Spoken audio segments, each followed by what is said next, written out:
আপনি কি কখনো রাতে একা হয়েছেন, যখন কষ্ট, ভয় এবং দুশ্চিন্তা সব মনে জড়িয়ে আসে?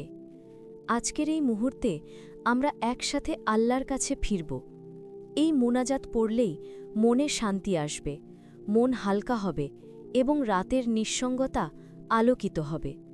হে আমার প্রিয় আল্লাহ, আমি এই রাতের নিঃশব্দে তোমার কাছে মাথা নিচু করছি।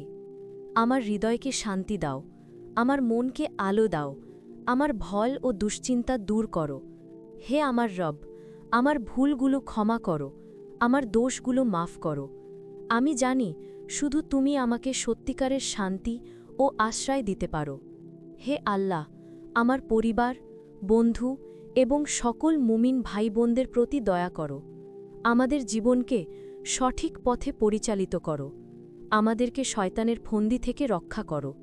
আমাদেরকে সত্য ও ন্যায়ের পথে চলার শক্তি দাও, যা আমাদের জীবনকে সহজ ও সুন্দর করে তোলে।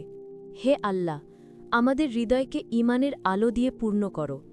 আমাদের জীবনের প্রতিটি অন্ধকার মুহূর্ত আলোকিত করো। হে আল্লাহ, এই রাতে আমি তোমার কাছে ফিরে এসেছি। আমার পথপ্রদর্শক হও, আমার সঙ্গী হও।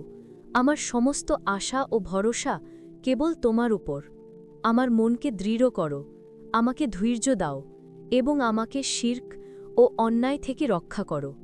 হে আল্লাহ, আমাকে নেক কাজ করার তৌফিক দাও, আমাকে ভালো কাজ করার সাহস ও ধৈর্য দাও। আমার জীবনকে তোমার পথে পরিচালিত করো। আমার দোষ ক্ষমা করো, আমাকে মাফ করো, আমাকে তোমার রহমতে ভরিয়ে দাও। আমিন। প্রিয় ভাই ও বোনেরা, রাতের এই মুহূর্তগুলো হল আল্লাহর কাছে ফিরে আসার সময়। প্রতিদিনের ছোট সময়টিকে আল্লাহর সাথে সংযোগ স্থাপনের জন্য ব্যবহার করুন। এই মুনাজাত পড়ুন, অর্থ বুঝে অনুভব করুন এবং দেখুন কেমন শান্তি ও বরকত আসে আপনার হৃদয়ে।